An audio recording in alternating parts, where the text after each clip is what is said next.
Eh ben, écoute, c'est une histoire entrepreneuriale et familiale. Mon père a passé 15 ans au sein du groupe Accor. Il a eu la chance, dans sa fin de carrière, de créer pour eux une marque qui s'appelait Suite Hôtel. Et il a adoré cette expérience intrapreneuriale. Et à 57 ans, il a eu ce coup de folie de quitter ce grand groupe pour créer sa propre structure. Mmh. Et il rêvait de créer sa marque 4 étoiles en centre-ville. Et il m'a recruté pour faire le marketing. Donc là, on retourne dans l'histoire, 2014, globalement. Alors moi, j'arrive en 2011. Oui, Donc tu vois, je fête mes 15 ans. d'accord, Et on ouvre le premier hôtel en 2014. c'est ça. Avec une création d'hôtel en 2009, mais enfin une création, pardon, d'entité et le temps que les choses se fassent, bah oui, un Oui, et hôtel, puis crise économique, ah oui, ah très oui, ah difficile oui, on était de... post, subprime en plus. Ouais, très très difficile de trouver des Ah oui, financements. Qui plus est, quand tu pars avec aucun appui. bien sûr. Alors on avait quand même à nos côtés comme investisseur, et ça c'est pas rien, Paul Dubrul, qui était un des deux cofondateurs du groupe Accor. Oui, C'est vrai que c'est un nom qui nous a ouvert à l'époque beaucoup de portes. beaucoup de portes. Avec une première ouverture, donc d'hôtel à Nantes, et puis après, s'en suivra, notamment Lille, je crois, hein? Alors la première année, en 2014, on a ouvert Nantes, Grenoble et Lyon. Oui.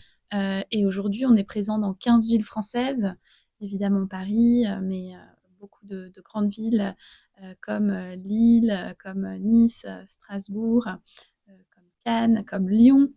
Euh, Bayonne, on est aussi dans des plus petites villes eh comme oui, Bayonne et Toulon, et oui, Troyes récemment. eh oui. Parce Rueil-Malmaison, alors, Rueil-Malmaison, il y a tout simplement beaucoup de sièges d'entreprise et une proximité avec Paris. Mais c'est vrai qu'on croit aussi au potentiel du mmh, 4 étoiles lifestyle ouais. dans des villes de taille moins importante que le top 10 français.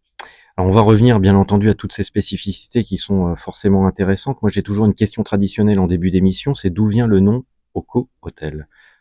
Ça a été le grand input créatif de mon père. Ah oui, Il s'est levé un matin et il a dit ce sera Oco Hôtel. d'accord. En hôtellerie, on aime les noms courts parce que ça finit toujours en enseigne sur le fronton d'un immeuble. C'est vrai, mais c'est vrai. Donc, il faut pas que ça coûte trop cher, il faut que ce soit lisible. Donc, on essaie d'être court. Et Mmh. puis, c'est un palindrome au co. Bien Ça sûr. se retient facilement et on a vérifié que dans les langues étrangères, Eh oui. ça n'induise pas en erreur, que ça n'ait pas une signification étonnante. C'est vrai que ça se prononce très facilement. Et puis pas de similarité en termes de recherche de noms, et cetera. C'est vrai que quand on est un peu expert de la marque et qu'on connaît un peu les marques, on se dit: «Super intéressant». Enfin, en tous les cas, moi, ça a été ma réflexion parce que, bah, oui, en termes de similarité, j'en vois pas d'autres. Et puis c'est vrai que le O, c'est quand même la lettre de l'hospitalité. C'est une lettre qui enveloppe. On aime aussi que Oko ait une référence asiatisante. Mmh. Au début, quand on a créé la marque, on a eu un parti pris design hyper fort. Mmh. On avait des chambres très épurées. C'était très très différenciant. Et on avait parfois des clients qui disaient mais si, je sais, ils sont japonais, etc. Et ça nous faisait beaucoup rire. Ouais, mais c'est intéressant parce que c'est aussi cette logique de jouer sur des codes qui sont, justement, imprégnés, au-delà de nos frontières et c'est vrai que OCO, faut quand même le préciser pour celles et ceux qui n'ont pas l'image et qui nous écoutent, c'est OKKO, hein? Exactement. Faut quand même, le rappeler. Toujours pour brosser un petit peu le spectre de cette, fabuleuse marque, quel est le chiffre en volume d'affaires, dirons-nous? Alors, Ocotel, c'est un groupe qui fait 60 millions d'euros de volume d'affaires. Oui. Donc on a 16 hôtels, on exploite plus de 2000 chambres d'hôtel sur tout le territoire et on est 350 collaborateurs. La 16e ouverture aura lieu à Marseille En fin d'année, en fin d'année exactement. 2026 et c'est, d'après ce que j'ai pu voir, plus de 1735 chambres au Ah, total. on arrive à 2000 chambres 2000 maintenant. chambres, Mm. waouh! Sur le territoire, français. Une expansion rapide en l'espace, de 10 ans, hein, un peu plus de 10 ans, on le disait tout à l'heure. Est-ce que c'est une obligation pour une marque justement, comme Oco de grandir aussi vite? C'est une certitude. Moi, mon père est pas venu en me disant je veux monter un hôtel. Déjà, j'aurais trouvé ça fou. L'hôtel de la Gare, c'est Voilà, ça? déjà, ça aurait été un énorme projet pour nous. Non, il est vraiment parti dans l'idée de créer une marque hôtelière. Et lui, ne connaissant pas spécialement la logique de marque, c'est pas le métier dont il venait. Euh, En revanche, il avait la logique du développement. Ce qu'il connaissait en hôtellerie, c'était le développement pur. Donc c'était, on arrive, on en ouvre 3 d'un coup, et on y va, on plante des drapeaux un petit peu coûte que coûte. Oui, oui, alors, et en même temps, la culture de marque, c'est ça aussi. Et en même temps, oui, la culture de marque, c'est effectivement d'avoir assez rapidement un réseau. Pour autant, alors c'est vrai que 15 ouvertures en 12 ans d'exploitation, C'est beau. c'est beaucoup pour un groupe indépendant. C'est très peu par rapport aux grands groupes internationaux qui ont des pouvoirs de frappe complètement dingues. Mmh. Mais nous, on garde ce rythme de 1, 2, 3 hôtels par an maxi, parce que pour le coup, on ne veut pas trahir notre ADN de marque. On a une façon de travailler nos projets qui a à la fois, il y a des choses qui sont très communes, Oui. et en même temps une volonté de faire des produits spécifiques et d'adapter au maximum, de faire toujours mieux ouverture après ouverture pour continuer à valoriser notre marque. Avec un point de différenciation très, très fort, on en parlait ensemble juste avant l'émission, qui est de dire: «Attention, c'est un projet indépendant». Alors effectivement, moi je me suis pas rendu compte quand j'ai commencé, parce que j'avais 25 ans, on me dit tiens, tu veux monter une boîte, tu veux créer une marque avec moi, ok, vas-y, on y va. Zéro question. Mais maintenant que je vois les choses avec le recul et que je connais surtout beaucoup mieux l'univers de l'hôtellerie-restauration, je mesure à quel point c'était un pari complètement dingue. Et je pense que on a eu deux choses très importantes. On a eu de l'audace. On était une équipe composée à moitié de gens qui venaient de l'hôtellerie et à moitié de gens qui n'en venaient pas, hein. Moi, je venais absolument pas de l'univers de l'hôtellerie. Mmh. Et je pense que ça nous a donné une vraie liberté. Et une force, la mixité est une force dans ces cas-là. Et effectivement, la force de la Mmh. mixité et de la diversité des points de vue. Mmh. Et on a eu un time to market exceptionnel. Je te disais en préambule Bien sûr. que bah, c'est surtout les grands groupes qui créent des marques. La première marque qui a été créée en France, c'était Novotel. Mmh. Puis Accor, on a créé plein d'autres qu'on connaît tous, Mmh. les Ibis, les Sofitel, etc. Et la première création de marque indépendante depuis donc cette hôtellerie standardisée, c'était Mama Shelter, Mmh. créée par la famille Trigano, qui ouvre en 2008 un Mama Shelter à Port de Bagnolet. Tout Mmh. le monde se dit, c'est des fous furieux. Oui. Et en fait, c'est un succès incroyable. Et nous, en 2014, on ouvre le premier à Nantes. Et là aussi, très gros succès presse, mais aussi gros succès commercial. Comme quoi, il y avait une vraie attente pour une hôtellerie renouvelée de la part des voyageurs. Quels sont les points d'effort justement, qui sont vécus au moment du lancement d'une marque comme celle-ci? Parce qu'on ouvre un premier hôtel, mais en même temps on ouvre une marque, enfin on lance une marque. C'est quoi les premiers points d'effort sur lesquels il faut vraiment se concentrer? En fait, je pense que moi, j'ai beaucoup joué sur la notoriété et la communication, ce qui était très peu fait en hôtellerie. J'ai eu la chance de passer ma césure au sein du groupe LVMH, Mmh. chez Dior et chez Vuitton en marketing développement, ce qui pour moi est la meilleure école de marketing de France, très clairement. Donc après, j'ai fait un master entrepreneuriat parce que faire un master marketing derrière, ça servait à rien. Mais du coup, j'ai découvert des codes que j'ai vraiment appliqués à l'hôtellerie. Je te donne un exemple. Quand on a voulu communiquer en amont de l'ouverture de nos hôtels, euh, les agences classiques nous disaient c'est de la folie, t'as même pas de photos, t'as pas ta première chambre, qu'est-ce qu'on va raconter? Et on s'est dit, bah non, en fait, on va être complètement disruptif. On a présenté notre chambre témoin entièrement en blanc, ce qui n'existe pas, parce que le blanc en hôtellerie, c'est l'enfer, c'est pas opérationnel. Donc, notre chambre témoin entièrement en blanc, à maison et objet. Donc, on avait une prise de parole d'écho dans l'univers de l'hôtellerie. En fait, ils n'avaient jamais vu ça. Donc, on a eu un prix du jury du salon, on a eu beaucoup de presse. Ça, c'était 1 an avant l'ouverture de Nantes. Donc, en fait, on a su susciter l'envie, l'attente. Et quand on a démarré, ce qui était obsessionnel pour nous, c'était la qualité client. Et oui, le Et sens du tout ce qui détail, allait du se luxe dire, est passé par là aussi. voilà, tout ce qui allait se dire sur l'expérience client Ok. par nos premiers clients. Je comprends mieux en fait. Je comprends mieux parce que je trouve qu'il y a un style chez Oko qui est effectivement dans la logique du détail. Quand on rentre dans un hall, alors j'ai pas eu l'occasion d'aller dans une chambre, mais j'ai eu l'occasion de rentrer dans un hall et on se dit, oh, attention, là, rien n'est laissé au hasard. Et en fait, c'est quelque chose qui, moi, m'a énormément étonnée en intégrant l'univers de l'hôtellerie. C'est que, à part dans le très, très, très haut de gamme, Mhm. en fait, il y a pas d'équipe, il y a peu ou pas d'équipe marketing ou des gens qui viennent de l'opérationnel. C'est-à-dire que c'est pas forcément un métier de concevoir en totalité une expérience hôtelière et du coup l'exigence de cohérence était encore très très faible. Ce qu'a super bien compris Mama. Enfin voilà, il y avait la déco, le F&B, le recrutement du staff, la tenue, tout allait ensemble, la com sur les réseaux sociaux. Voilà. Et nous, dans un univers complètement différent, on a essayé de faire la même chose avec Coco. Quelque chose d'ultra cohérent. Bon, Mama Shelter qui a été au passage racheté par Accor. Bon, ça c'est encore autre chose. Quel est le développement aujourd'hui attendu? C'est quoi? C'est 40 hôtels dans quelques années pour Nous, Oko? on estime que la marque Coco Hotel, elle a un potentiel de 50 adresses en France et en Europe. Donc là, on est au 16e. On espère ajouter une bonne dizaine d'adresses d'ici 2030. Mhm.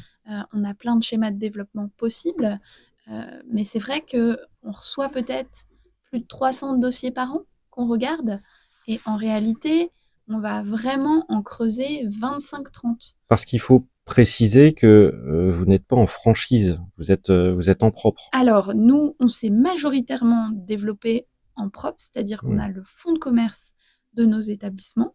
On fait aussi du contrat de management. Ça, c'est très spécifique au métier de l'hôtellerie, c'est-à-dire qu'on opère des établissements pour compte de tiers, contre des fees. Et on a ouvert récemment notre produit franchise, puisqu'on considère que la marque est arrivée à maturité de ce point de vue-là.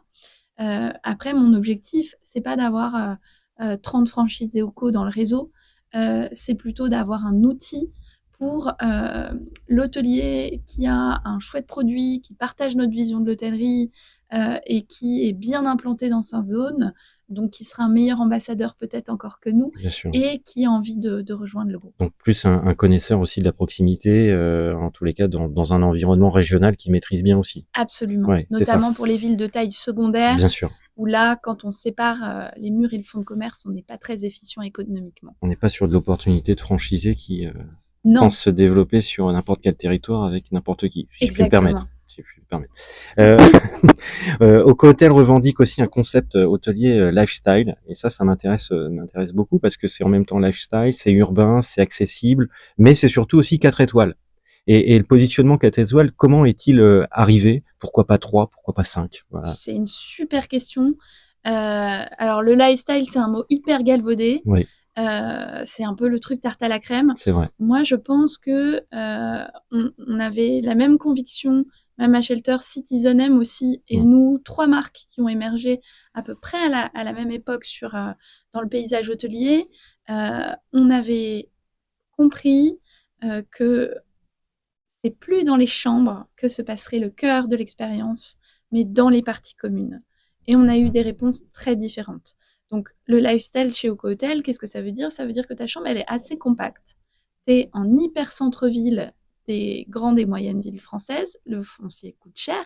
Donc, nous, on a des chambres qui font entre 17 et 19 mètres carrés. Là où le standard en 4 étoiles est à 25.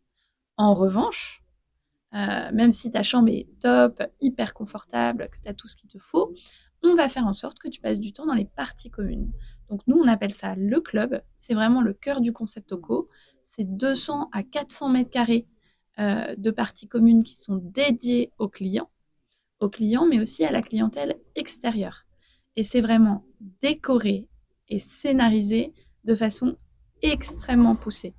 Et c'est vrai que quand on a sorti ces produits-là Mhm. au début des années 2010 en Europe, euh, vraiment ce qu'il y avait dans le 4 étoiles, c'était encore très standardisé, très à l'ancienne, très statutaire. Tu avais souvent une grande salle de petit déjeuner, des tables les unes un peu à côté des autres, une salle de séminaire, un accueil très froid avec un grand desk.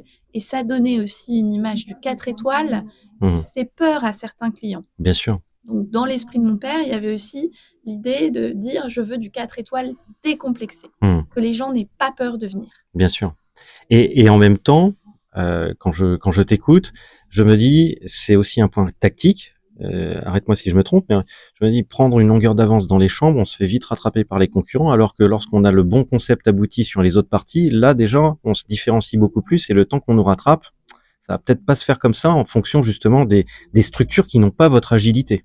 Ah bah, c'est vrai qu'à l'époque, c'était hyper différenciant. Mmh. Et aujourd'hui, un hôtel de 100 chambres Mmh. qui veut se rénover pour faire du lifestyle, bah, s'il a 80 mètres carrés de partie commune, même s'il a des chambres de 30 mètres carrés, il va avoir, dans certaines villes, beaucoup de mal à vendre son concept. Bien évidemment. Et en même temps, comment on situe au co-hôtel 4 étoiles? Qu'est-ce que ça veut dire? C'est du haut de gamme? On est sur un moyen de gamme plus, abordable? Comment on arrive à positionner tout ça pour celles et ceux qui Alors, nous écoutent? moi, je te rejoins, le système des étoiles, Oui, il veut pas dire grand-chose, d'autant plus que il n'est pas uniformisé à l'échelle internationale ni même européenne. C'est-à-dire que le 4 étoiles français ne vaut pas le 4 étoiles belge et ne vaut pas le 4 étoiles thaïlandais. Donc on perd tous beaucoup nos clients sur ce sujet-là. Moi, je pense qu'aujourd'hui, le client, il essaie plutôt de se dire comme toi, dans quelle gamme je suis. Nous, au co-hôtel, on considère qu'on est upper mid-scale. waouh, Ouais, c'est pointu, c'est-à-dire que le pur haut de gamme, on trouve que c'est peut-être un peu trop clivant, un peu trop limitant, oui, mais on est un peu mieux que le moyenne gamme, donc le upper mid-scale nous va bien. d'accord. Et puis après, je pense qu'il y a la notion de tarif qui fait que on comprend vite aussi la ligne sur laquelle vous êtes. C'est la chambre moyenne chez Oco Hotel, elle se situe aussi aux alentours de quel prix aujourd'hui? Alors nous, c'est vrai que c'était une priorité Mmh. de faire de l'expérience client et du design accessible. Donc on est en moyenne à 130 € en région et en moyenne à 180 à Paris. C'est des tarifs C'est qui tout à sont fait accessible. ultra Ah oui, compétitifs. ouais, ouais, avec des voyageurs qui viennent en plus de tous les horizons, je suppose, parce que on est sur, allez, on va dire des hommes d'affaires, mais je pas mais aussi beaucoup de touristes de passage. Oui, Comment? nous on estime qu'on a un mix 60-40 entre le business et le loisir. Mmh, Après aujourd'hui, c'est vrai que les codes du voyage ont beaucoup changé. oui, On a de plus en plus de mal à savoir qui vient pour affaires, qui vient pour loisirs, mais il y a quand même des constantes, hein. Toute une partie de notre activité est dédiée à la clientèle qu'on appelle corporate, donc les oui. grandes entreprises avec qui on signe des contrats à l'année sur toute ou partie de notre parc. Et puis après, évidemment, beaucoup de clientèle individuelle, donc des gens qui se déplacent pour le travail, mais aussi des gens qui se déplacent pour les loisirs. On parlait développement d'ailleurs tout à l'heure à l'international. Cette volonté d'aller sur d'autres pays ou en tous les cas d'autres capitales européennes, c'est aussi un moyen de renforcer l'image de marque qui va en plus peut-être ressurgir de manière très positive sur les hôtels français. Absolument, nous, quand on analyse les nationalités de nos clients, c'est que les top nationalités sont des Européens, Ouais, donc des gens qui viennent du UK, du Benelux, de l'Espagne et d'Italie et d'Allemagne prioritairement, d'accord. et qui dans les commentaires nous écrivent à quand un hôtel, À un Bruxelles, hôtel. à Londres. Exactement, donc c'est Ouais. très encourageant. Nous, on voit que dans ces villes, même s'il y a une forte compétition, il y a encore de la place pour de l'hôtellerie lifestyle 4 étoiles. Mhm. Donc oui, on essaye de planter un premier drapeau. Bon, bah, on espère voir apparaître rapidement, eh bien, de nouvelles implantations au co-hôtel à l'étranger. Alors bien sûr, tout à l'heure, on parlait de l'expérience client. L'expérience client, ça reste quelque chose de relativement large et j'aime bien comprendre l'articulation, la vision, décrypter un petit peu pour celles et ceux qui nous écoutent, concrètement par rapport aux autres chaînes. Quel est, on va dire, le point central de l'expérience client au co-hôtel? Il y a deux choses. Dans l'hôtellerie, tu as le hard Mmh, et tu as le soft. Le hard, c'est tout ce que tu vas voir Et le soft, c'est le service. Donc, dans l'expérience client, le produit au codotel, c'est donc ces fameuses parties communes, le club où tu as accès 24 heures sur 24. Et un peu comme dans un lunch d'aéroport, tu peux te servir toi-même, et c'est compris dans le prix de ta chambre, Ça, c'est à l'américaine. de thé, de café, de petits gâteaux en vrac, de fruits frais. Et ça, en fait, au-delà du côté c'est offert, qui est très agréable et qui génère de la convivialité, tu donnes quand même de l'autonomie à des gens qui, pour la plupart, sont dans un moment de leur journée où ils peuvent avoir la flemme de demander. C'est-à-dire, il y a vraiment des moments de service. Au petit déjeuner, tu as une équipe, etc. Le soir, à l'heure de l'apéritivo, tu as une équipe. Mais en fait, quand tu arrives à 15 heures après une balade dans la ville, ou quand tu sors de ton TGV et que tu as 20 minutes avant de partir à un dîner d'affaires, tu as besoin que les choses elles se fassent vite. Donc, on a fait en sorte que tu retrouves les codes de chez toi. En fait, c'est chez toi, mais super mieux décoré. Et tu peux ouvrir le frigo et tu peux te servir de ce que tu veux. Ouais. Ça, c'est le cœur du concept. Le hard. Voilà, ça, c'est... Et en même temps, ça permet aussi de répondre à des codes qui sont très connus internationaux. Je parlais des États-Unis. Les États-Unis, moi, quand on me dit ça, ça me choque pas pour avoir été très souvent là-bas. Les codes aussi des hôtels all inclusive qui se sont développés partout dans le monde, où on a l'habitude, en fait, on a pris cette habitude aussi là, et c'est un peu un réflexe, et on se dit, mais si je ne trouve pas comme ça, pourquoi? Ce que tu dis est très vrai, mais c'est encore aujourd'hui très peu répandu en 4 étoiles. Ouais. Et tu vois, 12 ans après l'ouverture de la marque, à chaque accueil de clients, on pose la question, est-ce que vous connaissez Oco Hotel? Et le cas échéant, on fait visiter le club et on explique au client qu'il a le droit de se servir. C'est vraiment encore très ancré que tu dois payer pour tout en 4 étoiles. Donc voilà, il y a ce club, il y a nos chambres qui sont un peu des cocons où tu dois te sentir bien, où là, on va vraiment miser sur le bien-être. Donc, tu as un lit qui est éco-conçu avec le seul fabricant en Europe qui te fait un matelas entièrement en fibres naturelles. Qui ça? Cocomat, Non. très belle marque. On a reçu d'un Lopilo, nous, made in France, mais voilà. Alors, franchement, c'est une boîte assez dingue. Ouais. Et ouais, très belle histoire. Nous, on a eu un coup de cœur pour cette équipe et leurs produits. Ça, c'est un truc auquel je tiens beaucoup, qui fait partie des marqueurs de marque. C'est aussi les draps. C'est du lin froissé. En fait, partout dans l'hôtellerie, quand tu vois les draps... Made in France? Alors, pour le coup, c'est italien. Italien, bon, mais c'est européen. Bravo. Quand tu vas dans l'hôtellerie, en voyant les draps, tu sais tout de suite que tu es dans une chambre d'hôtel. C'est vrai. La plupart du temps, tu as ce truc avec une bande satin et une bande mat que tu ne trouves que dans l'hôtellerie. Donc voilà, tout le monde a le même linge, à part au Ritz. Et du coup, tu te dis, c'est dommage quand même, j'ai un linge de lit qui est moins quali que chez moi. Voilà, donc nous, on a voulu créer la différence là-dessus. Donc voilà, tu as tout cet ensemble. On parlait du sens du détail, et bien, nous y sommes. Oui, moi c'est vrai que c'est aussi une expérience globale. Il y a l'odeur Oco, il y a tous ces petits détails de décoration, d'accessoires. Ah, vous faites de l'olfactif aussi? Oui. D'accord. Ça, pareil. Avec qui? Moi, j'ai fait ça à l'époque, c'est le nez d'Abercrombie qui nous avait fait le parfum sur la base d'une discussion téléphonique qu'on avait eue, avant même qu'on ouvre le premier hôtel. D'accord. Bah, j'ai écrit sur l'olfactif il y a quelques années, justement sur les marques avec Emosense, et l'olfactif est un des grands pouvoirs des marques. Ah, on l'oublie, mais... Effectivement, là aussi, moi, c'est un peu un code emprunté au retail. J'avais cette idée que tu rentres dans un endroit, tu dois avoir une odeur qui fait tilt dans ton cerveau et qui te dit, ça y est, tu es chez Oco. Et après, donc, au-delà de tout ça, il y a le soft. Il y a quelque chose qui est fondamental, c'est les gens qui t'accueillent. Et ça, c'est le cœur de l'hôtellerie. C'était vraiment la conviction de mon père, c'était de se dire, on peut faire les plus beaux hôtels du monde.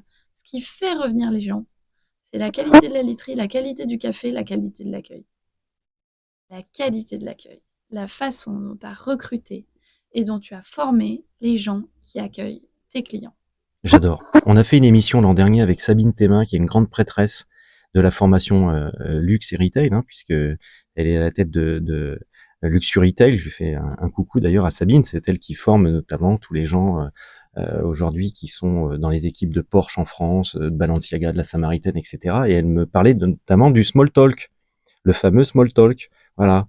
comment allez-vous? Est-ce que vous avez fait un bon voyage, etc. Et il disait que c'était une force indéniablement sous-représentée chez beaucoup, mais par contre, celles et ceux qui l'appliquent avaient derrière des retours d'expérience cliente qui étaient extraordinaires. Et c'est vrai qu'on se rend pas compte du savoir-faire que ça demande. Mmh. Chez Ocotel, on fait 91% de satisfaction sur le critère de l'accueil. Incroyable. Donc je crois que 9 sur 10. bien sûr, on a une belle marque, mais on a surtout une qualité d'exécution qui est devenue centrale dans un univers où tout le monde fait plus beau, plus grand, plus fort. Et ça passe vraiment beaucoup, effectivement, comme tu le dis, par la formation. Nous, on ne parle pas forcément de small talk chez Oco, mais on Mmh. parle d'écoute active. Mmh. Donc, ils ont des scénarios d'accueil, mais en fait, ils s'adaptent. Tu sais ce que tu dois dérouler. Si ton client il arrive et que tu sens qu'il est crevé, qu'il veut juste sa carte de chambre pour aller prendre sa douche, eh ben tu abrèges et tu restes Voilà qui est dit. disponible, Ah ouais, souriant, ouais. etc. Et souvent, dans ce genre de cas, le client il va redescendre 1 heure après et là, il sera disponible pour un échange. Donc, surtout, on s'adapte à la façon dont le client se sent. Donc ça veut dire que vous passez par des logiques un peu de personae, que vous avez définies, en fonction des typologies de clients que vous avez face à vous? En fait, on a plus des scénarios Ouais, officiels ouais. et on fait confiance à nos équipes et on les entraîne au travers de jeux de rôle à s'adapter, Mmh. à avoir le bon mot au bon moment et la bonne attitude et la bonne réponse. Et puis évidemment, on fait beaucoup de formations gestion de conflits Ah oui. parce que en post-Covid, on sent que la santé mentale a été quand même bien entachée Mmh. et on a plus de conflits et de situations difficiles qu'on en avait avant le Covid. D'agressivité, Ouais, tout à d'exigence, fait. malvenue, Absolument. ouais, Ouais. ouais, c'est quelque chose qui est devenu international d'ailleurs au passage. Oui, oui, oui. Et c'est vrai que c'est dur à vivre pour les équipes. Mmh. C'est dur à vivre pour les managers qui soutiennent leurs équipes au quotidien. Moi, parfois, je suis un petit peu en colère de la façon dont les gens se comportent parce qu'ils se disent qu'ils ont payé et que c'est normal. Donc, en revanche, il existe des techniques hyper efficaces pour désamorcer. Et donc, un collaborateur qui est formé, c'est un collaborateur qui va se sentir un peu moins seul dans ces moments-là. Bah, il faut tous les former au karaté, ça ira mieux, hein. Une petite C'est, prise bien c'est faite une de autre judo dans technique. le hall de l'hôtel et puis voilà, tout le monde se met d'accord. Non, plus sérieusement, sur le plan marketing, bien entendu, c'est une marque qui a sa notoriété, qui grandit au fur et à mesure, mais quels sont les canaux différenciants et vraiment efficaces aujourd'hui dans l'hôtellerie? Moi, je fais un peu le candide sur le sujet, mais alors oui, bien sûr, on va me dire les réseaux sociaux. D'accord, mais oui, comment? Alors en fait, la distribution hôtelière, elle est déjà hyper organisée. Mmh. Et malheureusement, les hôteliers ont perdu un très grand combat il y a bien une quinzaine d'années, qui est celle de la distribution sur Internet.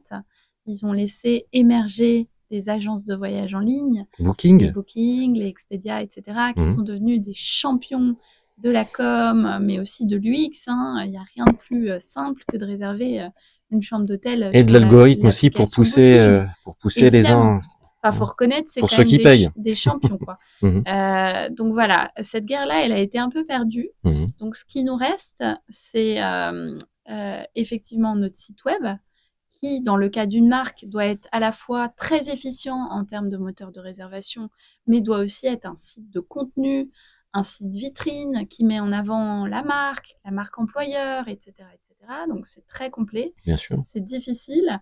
Et après, il y a tout ce qui va être les réseaux sociaux, évidemment, Instagram, qui, sur le voyage, est vraiment le réseau aspirationnel par excellence.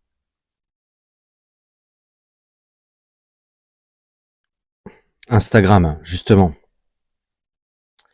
Instagram, je rebondis parce qu'en comparaison avec d'autres concurrents, je vois que sur Instagram, la communauté OCO est quand même relativement restreinte, si je puis me permettre. Enfin, j'ai 27 000 abonnés, c'est le point faible d'OCO ou... Alors, je suis d'accord avec toi, c'est pas dingue. Après, moi, ce que je regarde plus que la taille de la communauté, Mmh. c'est le taux d'engagement. Mmh. Et chez nous, il est très élevé. Donc, c'est ça qui est important dans l'impact de Bien ce qu'on sûr. fait. Et après, ce à quoi nos équipes sont attachées, c'est aussi notre base CRM et les clients qui reviennent chez nous, ce qu'on appelle les repeaters. À chaque fois qu'on ouvre un nouvel établissement, nos premiers clients, c'est des clients au co-hôtel. Donc, on est plutôt content de ça. Et je pense qu'on a encore beaucoup de choses à faire pour activer cette base et lui proposer des offres très spécifiques pour lui donner envie de rester loyal à notre marque.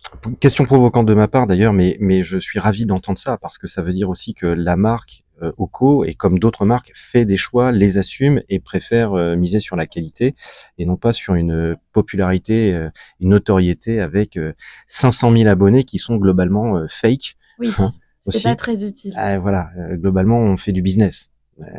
Les avis en ligne d'ailleurs peuvent booster les bookings, impacter positivement la réputation. Mais parlons aussi d'une autre question, alors là qui ne fâche pas, mais qui pose problème, celle des faux avis en ligne. Est-ce que aujourd'hui vous la subissez aussi, cette concurrence déloyale quelquefois qui est là pour sabrer un peu le moral de celles et ceux comme toi qui entreprennent et qui ne reflètent pas vraiment la réalité? Peu. Peu. Et nos équipes les traquent.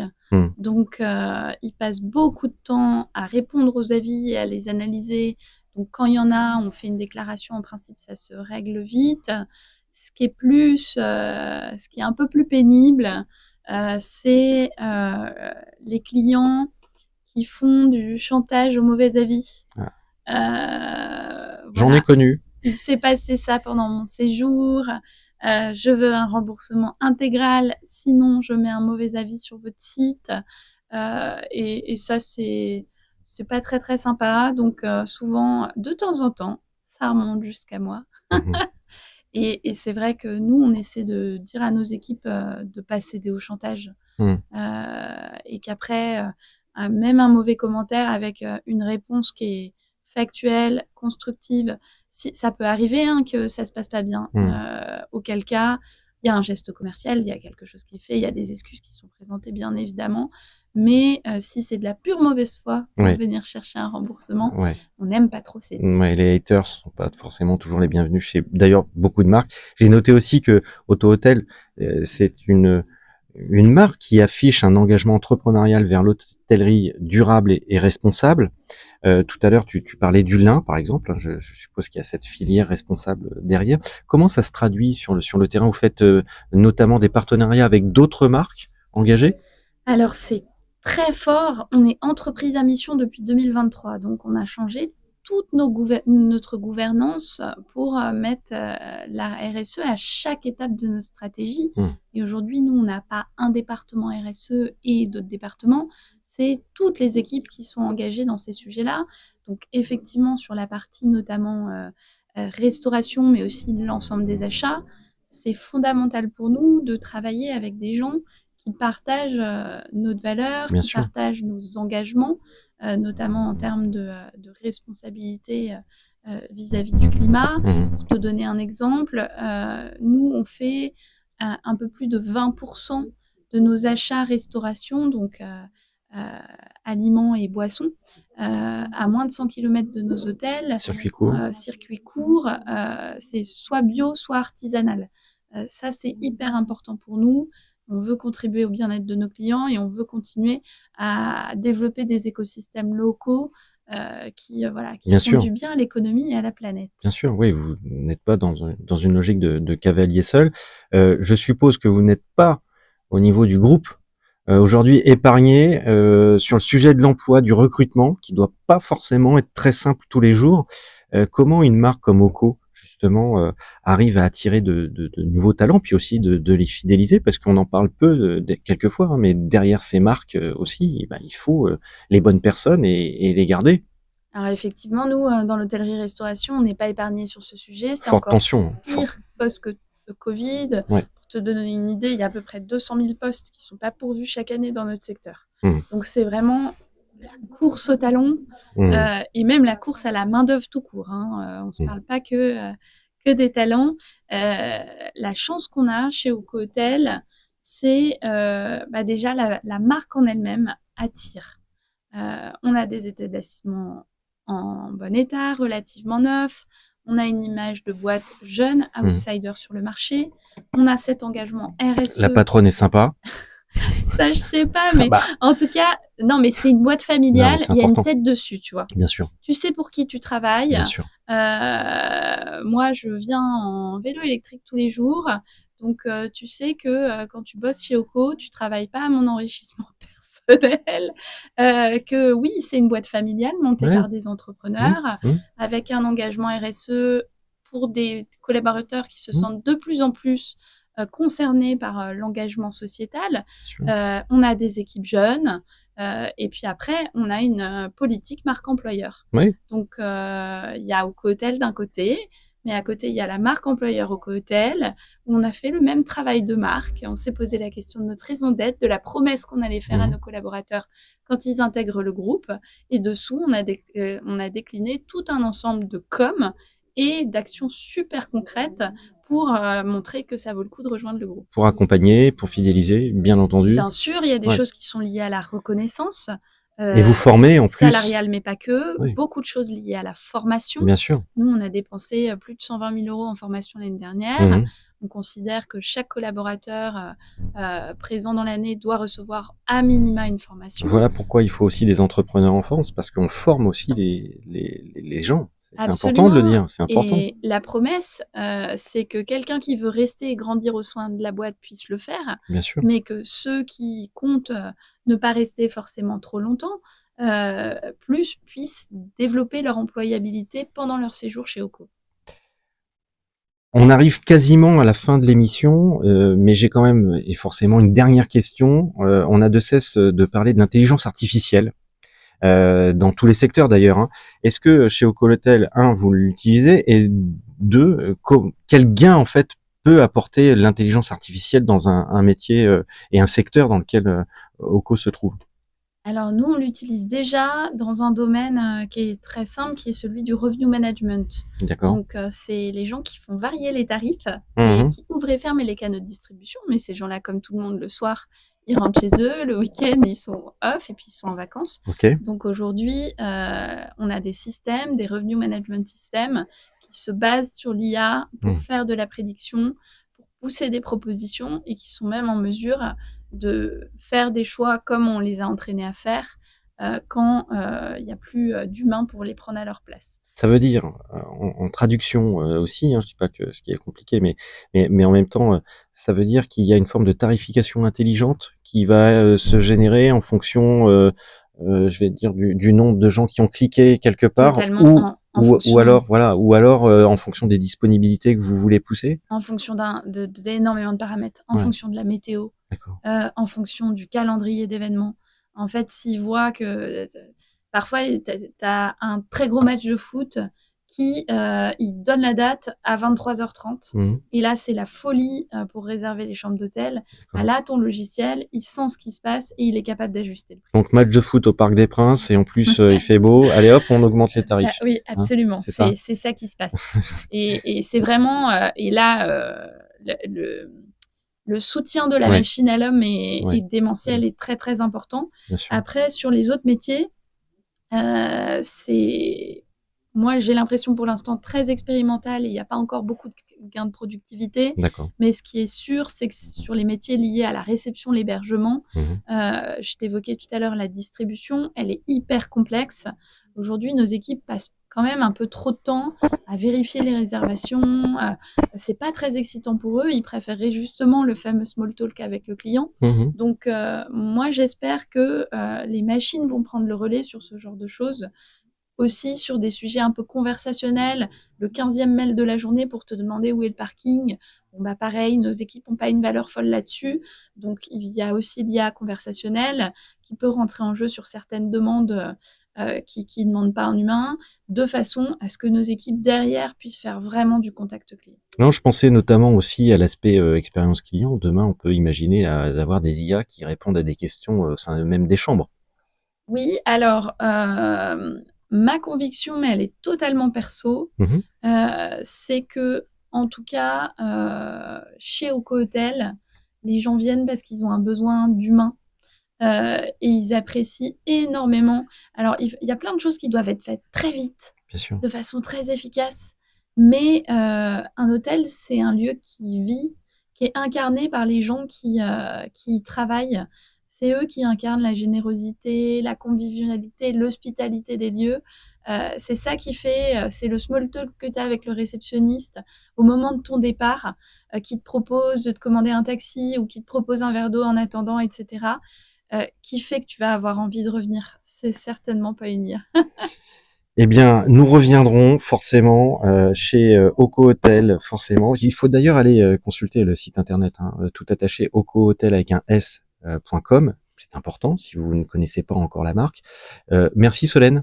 Merci infiniment. C'était une super émission. En tous les cas, moi, je me suis régalé. Je pense qu'on est passé par tous les sujets à peu près, et des draps jusqu'à l'IA. Donc, comme quoi, c'est ça, tout est marque. Moi, je vais remercier l'ensemble de nos auditrices, de nos auditeurs, bien sûr, à nous suivre sur l'ensemble des plateformes audio streaming, bien entendu. Suivez-nous aussi avec notre nouveau site internet, toutetmarque.fr, c'est important, qui vous donne justement accès à l'ensemble des contenus de toutes nos émissions. Et sinon, moi, je vous dis à très vite.